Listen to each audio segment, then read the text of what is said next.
So I welcome you all in SP Smart Hybrid Schooling System, and we are entering into the day second of your CUET program.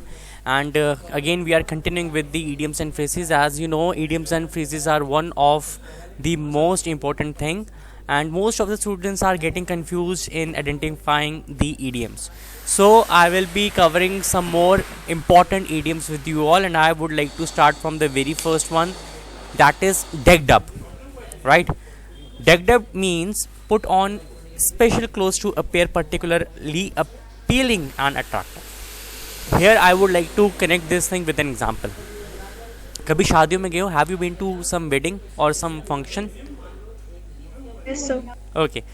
Once we are going to some important event, maybe a wedding, maybe an anniversary, maybe a birthday party, would you like to wear your special clothes, or you go in the ordinary clothes which you wear on daily basis at your places?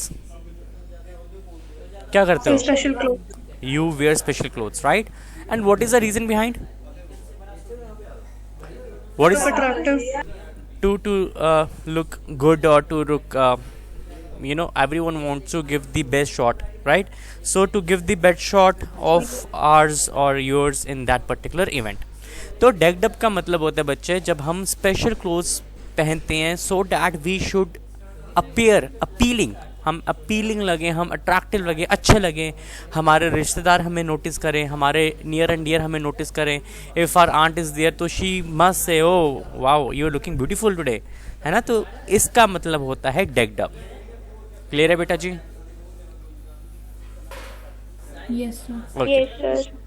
बेटा please इसको, if you are having a notebook और a pen along with you, please start jotting down things, else I will be sharing the material with you, but once you will be jotting down things it will be kept refreshed in your mind. Okay, so we are switching to the second idiom. The second one is doing the rounds. अब doing the rounds क्या होता है? doing the rounds का मतलब होता है to be passed from one person to another.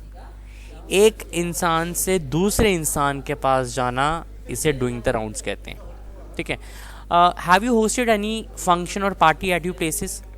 एक example दे रहा हूँ आपको. आपने कभी अपने घर पे कोई फंक्शन या पार्टी होस्ट की है, या किसी को घर में हमारे रिलेटिव्स आते हैं, बुआ आती है, मामा आते हैं, तो क्या उनका आपने डिनर होस्ट किया है किसी ने?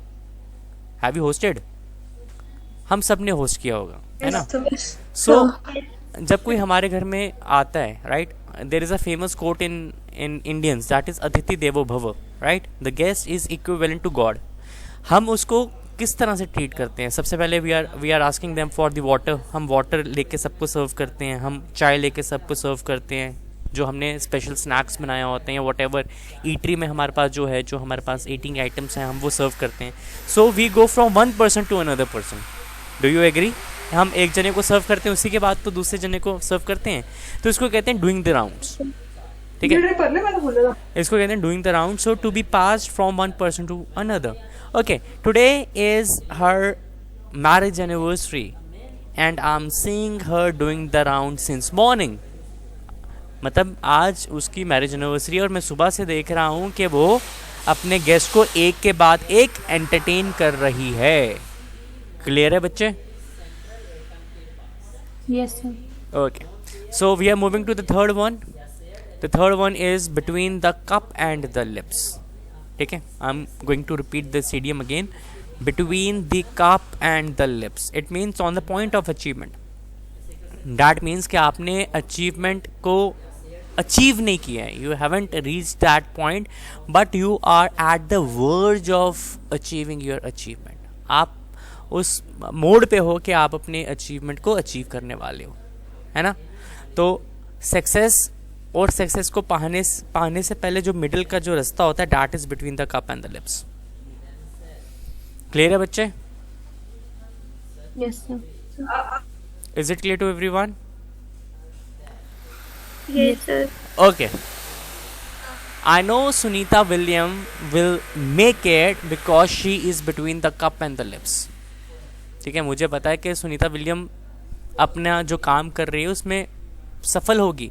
ठीक है, क्योंकि वो कप और उसके लिप्स के बीच में हुई. She is at the verge of making the history, और at the verge of making an achievement. Clear है बच्चे? Okay, Yes, sir. The next one is a damp squib. A damp squib क्या होता है? Complete failure. पहले मुझे बताओ damp का क्या मतलब होता है? What do you mean by damp? Not wet, not dry. Very good. Not wet not dry. एक डेड पिच कहते हैं ना, क्रिकेट में डैम्प वर्ड ज़्यादा यूज होता है, right? A dead pitch, right? तो बेटा डैम्प का मतलब होता है जब इंसान पूरा फेल हो जाता है, कंप्लीट फेलियर. ठीक है, ओके. इसको मैं एग्जांपल दे के आपको एक बड़ी सेंटेंस में यूज़ करके बताऊंगा. She invested almost half of her wealth in her business but it went a damn squib. ठीक है, उसने अपनी आधी जो कमाई थी अपने बिजनेस में लगा दी, मगर उसको उसमें भी कंप्लीट फेलियर मिला. क्लियर है बच्चे? Yes, sir. Okay. This second one is put of. Put off का मतलब क्या होता है? to delay doing something especially because you don't want to do it. आप किसी चीज़ को डिले कर रहे हो, उसको क्या कहते हैं इसको डोगरी में, क्या कहते हैं, what do you call in Hindi? आप किसी को लारे लगा रहे हो. Have you heard about this common word which is being used commonly in Jammu? लारे लगाना. Yes, sir. That is put off. ठीक है, you are delaying something specially because you don't want to do it. आप वो करना नहीं चाहते हो, इसलिए आप उस चीज़ को डिले कर रहे हो. ठीक है, आई थिंक इसको हम कैसे यूज़ करेंगे? आई थिंक द जज is not giving the judgement. I feel like she is putting off her decision. ठीक है, कि जज जो है वो अपना डिसीजन नहीं दे रहा है, और मुझे ऐसा लग रहा है कि वो हमारे हमारा जो ये काम है इसे ये डिले कर रहा है, क्योंकि वो दिल से नहीं चाहता इस काम को करना. क्लियर है class? Yes, sir. Okay. Yes, sir. The next one is a dime a dozen. A dime a dozen क्या होता है? Anything that is common and easy to get.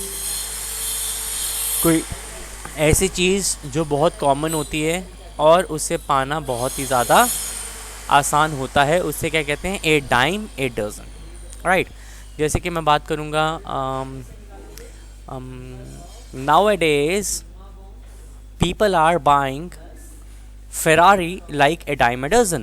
आजकल लोग जो हैं वो फरारी को बहुत ही इजीली और कॉमनली जो है वो खरीद रही हैं. क्लियर है बच्चे? Yes, sir. ओके.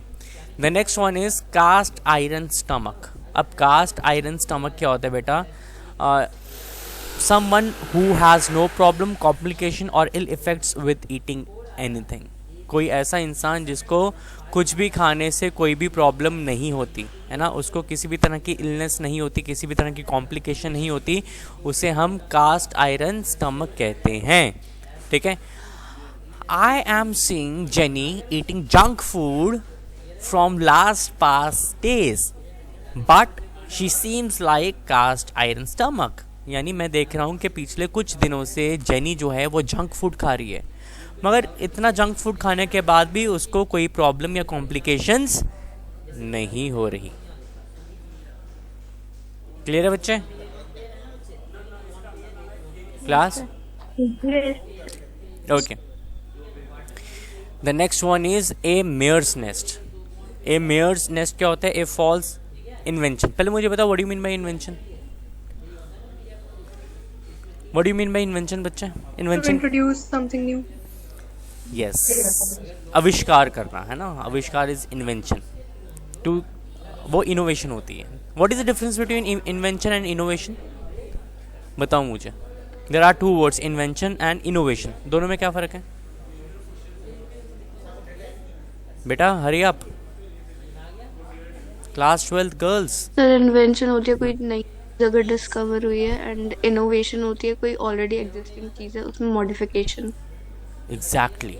इन्वेंशन होती है कोई नई चीज़ for the very first time discover हुई है, और इनोवेशन क्या होती है? ऑलरेडी कोई चीज़ अगर एग्जिस्ट करती है उसको मॉडिफाई किया जाता है ताकि हम इनोवेट कर सकें, है ना. उसको इनोवेशन कहते हैं.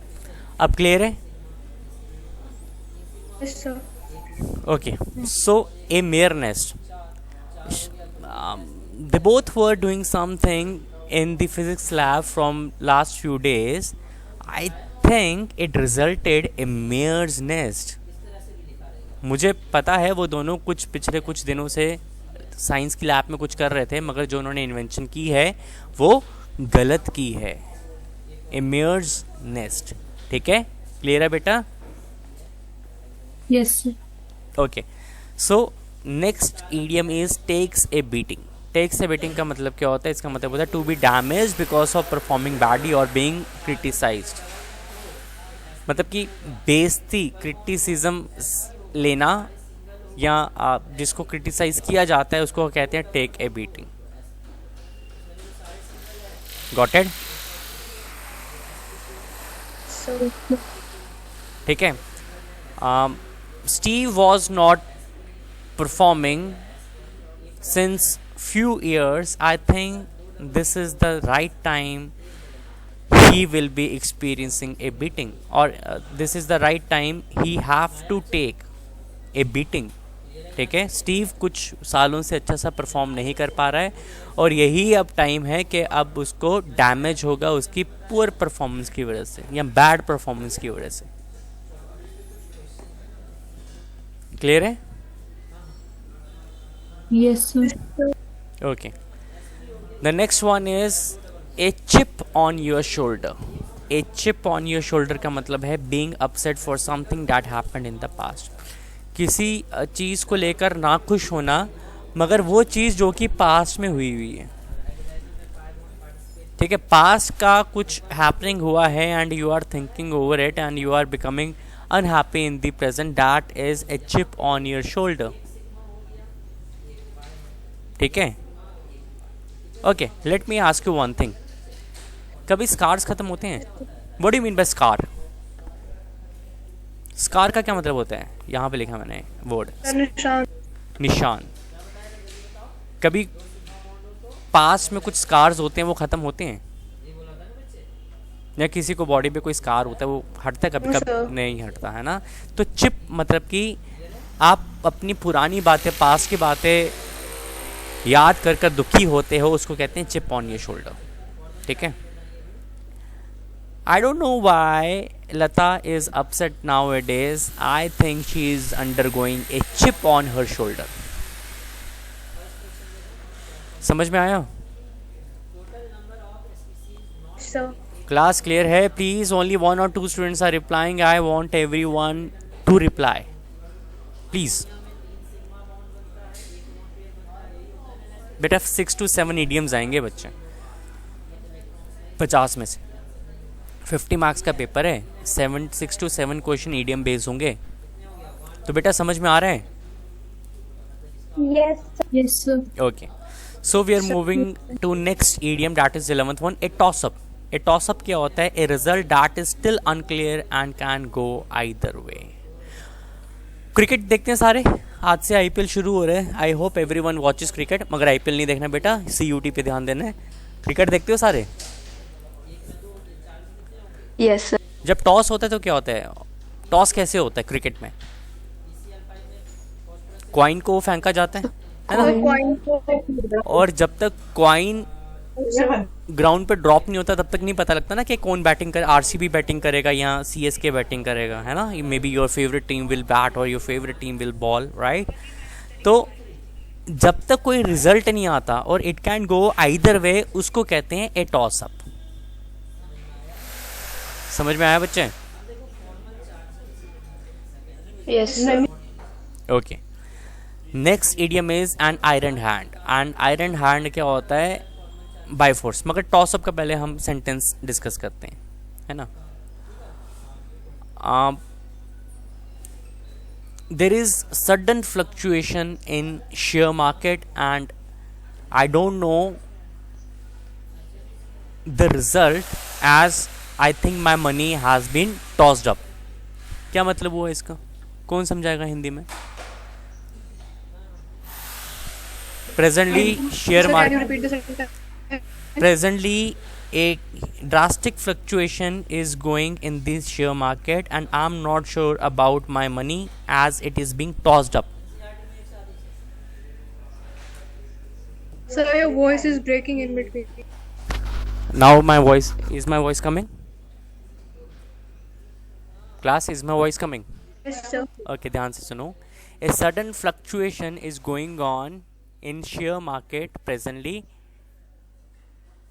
I don't know what will be done with my money as it's being tossed up. क्या मतलब हुआ इसका? So this sentence means we have invested in a share market and there are sudden fluctuations by which we cannot understand whether we will go up or down. Very good, very good. We are not coming to a conclusion कि भाई मेरे को loss होगा या मुझे profit होगा. My money has been tossed up. अभी वो हवा में है. Got it. Very good, very nice. तो समझ में आ गया सबको बच्चे? It can go either way. या तो मुझे लॉस हो सकता है या तो मुझे प्रॉफिट हो सकता है. क्लियर है बच्चे? Okay. Yes, sir. The next one is an iron hand. And iron hand का मतलब क्या होता है? By force. किसी को ज़बरदस्ती कुछ करवाना, किसी के साथ मतलब कि forcefully you want him to do something और her to do something, that is an iron hand. Okay. The current government is passing many bills as they are having an iron hand. कौन मतलब समझाएगा इसका? Hurry up. मैं फिर से repeat करता हूँ. Current government is clearing bills like anything as they are having an iron hand. क्या मतलब हुआ क्लास? इसका मतलब हुआ जो हमारी करंट गवर्नमेंट है वो एक बिल के बाद बिल क्लियर कर रही हैं और ये सभी चीज़ें जो हैं वो बाय फोर्स कर रहे हैं. They are into power. Clear है बच्चे? अब class, is my voice coming? Yes, sir. Okay. The next one is a taste of your own medicine. A taste of your own medicine means when you are mistreated the same way you mistreated other. जैसे आपने किसी के साथ किया, हम कहते हैं ना, वो सुना फ्रेज, जैसी करनी वैसी भरनी. आपने किसी के Yes. साथ जैसा बिहेव किया आपके साथ भी उसने वैसा ही बिहेव किया. That means a taste of your own medicine. Okay. Atul believes in taking revenge. He always make people to taste their own medicine. Clear है? Yes, sir. क्या मतलब वो इस सेंटेंस का? कौन बताएगा?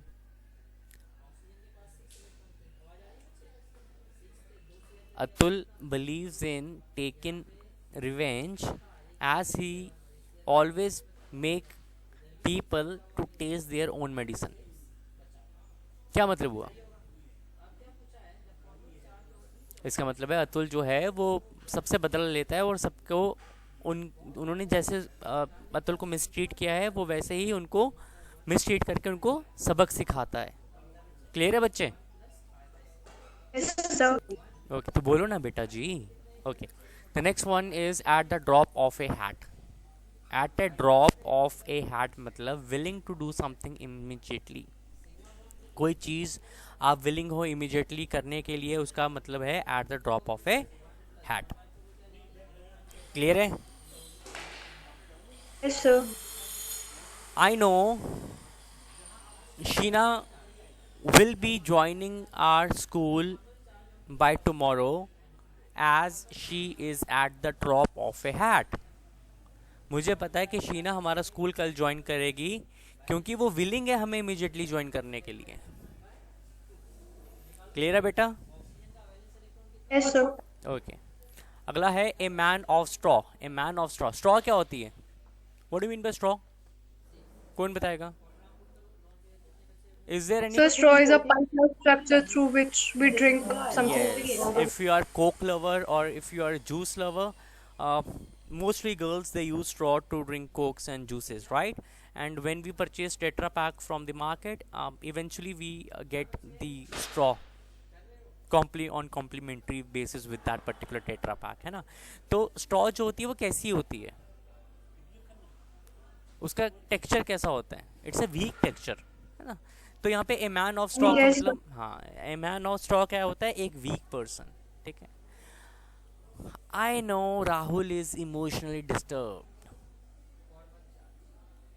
As he is a man of straw. Rahul जो है वो इमोशनली डिस्टर्ब है क्योंकि वो एक वीक पर्सन है। क्लियर है बच्चे? Yes, sir. Okay.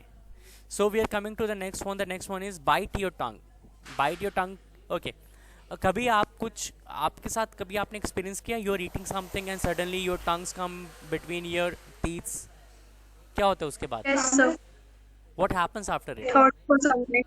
उसके बाद हम बोल कहाँ पाते हैं, है ना, हम बोल ही ना पाते। तो बाइट योर टंग का मतलब होता है when we avoid talking, it means bite your tongue. Clear? When Yes, we sir. avoid talking, that means bite your tongue. Okay. Mr. Gupta is not speaking anything since morning. I think he has bite his tongue. Mr. Gupta सुबह से बोल नहीं रहे हैं और मुझे ऐसा महसूस हो रहा है कि वो बात करना अवॉइड कर रहे हैं। क्लियर है Yes, sir. बेटा? किसी को कोई डाउट? बेटा प्लीज बोलो, अगर आप रिप्लाई नहीं करोगे it would be very difficult for me to know के whether you are getting things that we are doing in the class. बेटा समझ में आ रहा है? Okay. Next is eye wash. Eye wash क्या होता है? प्रीटेंस। अब प्रीटेंस क्या होता है बच्चे? प्रीटेंस is an action that makes people believe something that is not true. I wash क्या होता है? आप लोगों को वो भरोसा देना, दिखाना जो चीज़ें सच्ची नहीं है। प्रिटेंस करना मतलब कि लोग वो चीज़ें देखते हैं जो चीज़ें हकीकत में नहीं होती मगर उनको दिखाई दे रही होती हैं कि ये चीज़ें हो रही हैं। समझ में आ रहे हैं? Yes, sir. Okay. ISI is training terrorists like anything and they are giving a eye wash to those people। मतलब ISI टेररिस्ट को ट्रेन कर रहा है और उनको आई वॉश कर रहा है, मतलब कि उनको प्रीटेंस कर रहा है, वो चीज़ें दिखा रहा है जो कि हकीकत में है ही नहीं। क्लियर है बच्चे? क्लियर है बच्चे? Yes. Okay. The next one is at 6 and 7। At 6 and 7 क्या होता है? Person who are having different opinion. See, कभी आपके घर में किसी डिसीजन के रिगार्डिंग आप अपनी फैमिली के साथ बैठे हो? कभी कोई म्यूचुअल डिसीजन लेते हैं या फैमिली टॉक होता है ना? जब हम फैमिली में म्यूचुअल डिसीजन या जब हम मीटिंग्स में बैठते हैं या फैमिली में कुछ डिस्कस कर रहे होते हैं, do you think everyone has equal and same opinion? है ना, सेम ओपिनियन नहीं होता, everyone has a different opinion. तो जब लोगों का डिफरेंट ओपिनियन होता है या हमारी फैमिली में हमारे सभी फैमिली मेंबर्स का डिफरेंट ओपिनियन होता है तो उसको कहते हैं एट 6 and 7। ठीक है? जैसे I don't like sitting with my family for this family discussion as every time we discuss we are at 6 and 7। ठीक है? मैं अपनी फैमिली में डिस्कशन करने के लिए नहीं बैठता क्योंकि जब भी हम डिस्कशन करने के लिए बैठते हैं तो हमारे ओपिनियन जो हैं वो डिफरेंट होते हैं। क्लियर है बच्चे? Okay. The next one is bite off more than you can chew to take on a task that is way too big to handle. Okay, I give an example. आपके साथ कभी ऐसा हुआ, have you ever experience this thing in your life कि आपने रोटी या pizza खाते हुए पूरा स्लाइस मुंह में डाल लिया? सबके साथ होता है, आई थिंक आपके साथ भी हुआ होगा। जब बाइट ज़्यादा हो जाता है या फिर पिज़्ज़ा का स्लाइस ज़्यादा हो जाता है तो क्या होता है? What happens? We are not able to properly chew. We are not able to chew it properly and we are not able to talk, है ना? तो बेसिकली हमने क्या कर लिया, हमने एक बड़ी बाइट ले ली जो हमको चू करने में प्रॉब्लम हो रही थी। Now if you connect it to the meaning से एक ऐसा काम ले लेना जिसको हैंडल करना थोड़ा सा मुश्किल बन जाता है हमारे लिए, राइट? तो इस तरह से आप इसको कनेक्ट करके चल सकते हैं। So the idiom is bite off more than you can chew. Clear है बच्चे? Yes.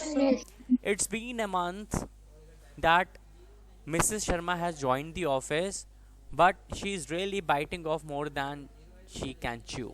मतलब 1 महीना ही हुआ है मिसेस शर्मा ने ऑफिस ज्वाइन किया है, मगर उसने इतना बड़ा टास्क लिया जो उसके लिए बहुत मुश्किल हो गया हैंडल करना. क्लियर है बेटा? So, Okay. So we are moving to next idiom. The next idiom says can't cut the mustard. Can't cut the mustard का मतलब होता है someone who isn't adequate enough to complete or participate. जब कोई इंसान capable नहीं होता किसी चीज़ में पार्टिसिपेट करने के लिए या किसी चीज़ को कंप्लीट करने में, तो उसको हम कहते हैं can't cut the mustard. Right? I think Harbhajan Singh is a good bowler, but he can't bat. I think he can't cut the mustard. समझ में आया? yes sir. अब समझाओ क्या मतलब है सेंटेंस का. हरभजन सिंह एक बॉलर है, अब वो बैटिंग कर रहा है और मुझे नहीं लगता कि वो इतना केपेबल है कि वो बैटिंग करके इंडिया को मैच जिता सके. ये मतलब है सेंटेंस का. कितना शॉर्ट हो गया इडियम से. ओके बच्चे? Class? Okay. The next one is call a spade a spade. Spade क्या होता है? What do you mean by spade? Spade क्या होता है बच्चे? कार्ड्स कौन कौन खेलता है, या किस किस ने कार्ड्स खेले हैं? Yes sir. बीटल लीफ देखा है? बीटल लीफ वाला कार्ड देखा है? बीटल लीफ क्या होता है? पान का पत्ते वाला कार्ड देखा है? उसको स्पेड Yes, कहते हैं. उसको स्पेड कहते हैं. ठीक है? जिसमें पीपल जैसा पत्ता बना होता है ना, ब्लैक कलर का, उसको स्पेड्स कहते हैं. ठीक है? कॉल ए स्पेड मतलब कि सच को सच, झूठ को झूठ बोलना, स्ट्रेट बात करना. कॉल ए स्पेड का मतलब है सच को सच और झूठ को झूठ बोलना. क्लियर है बच्चे? Yes, sir. I don't like people doing diplomatic talks. I will be happy if you will call a spade a spade. समझ में आया? मुझे पसंद नहीं है कि लोग जो हैं मेरे से घुमा फिरा के बात करें. मैं ज़्यादा खुश होता हूँ जब लोग मुझसे सीधी बात करते हैं. वो ऐड देखिए आपने, सीधी बात नो बकवास. स्ट्रेट टॉक करें. Right? Okay. Don't count your chicken before they hatch. ये हमने लास्ट में भी रिप्लाई किया था. We don't have to celebrate our success until we are going to achieve it. Right? Dog days of summers. Dog days. ठीक है? Dog days होते हैं बहुत गर्म दिन. The hottest days of the summer season. ठीक है? I am sweating like anything. I no we are going through the dog days of summer. मेरे को बहुत ज़्यादा स्वेट हो रहा है, बहुत ज़्यादा गर्मी लग रही है, क्योंकि हम समर सीजन के हॉटेस्ट डेज को एक्सपीरियंस कर रहे हैं. क्लियर है बच्चे?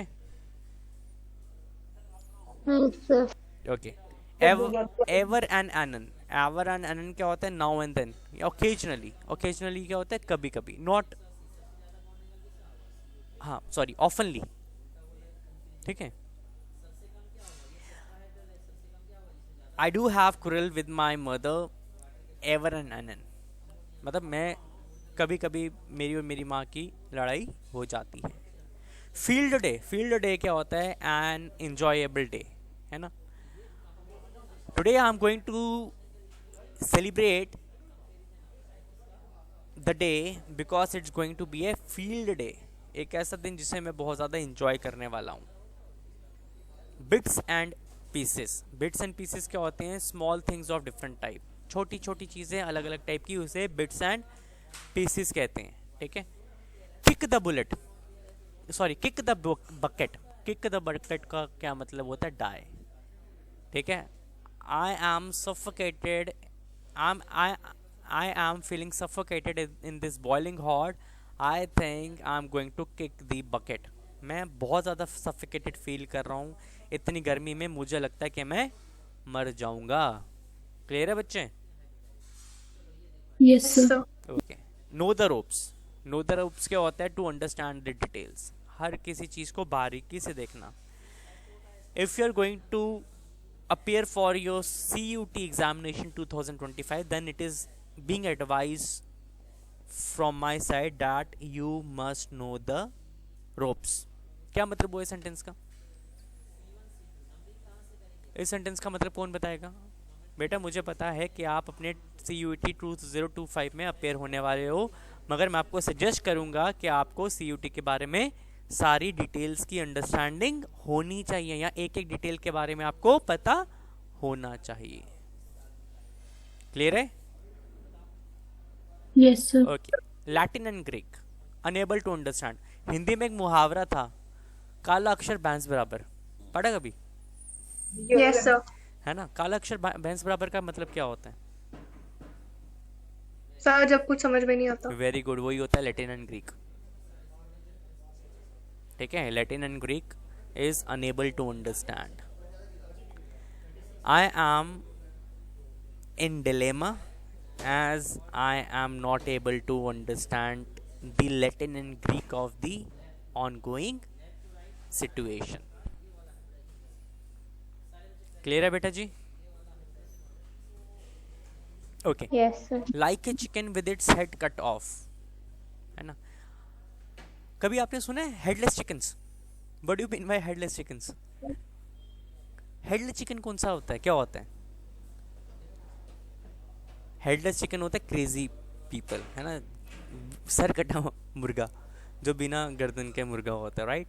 Like a chicken with its head cut off, to act crazy, पागलों की तरह बिहेव करना, उसको हेडलेस चिकन कहते हैं, या फिर like a chicken with its head cut of.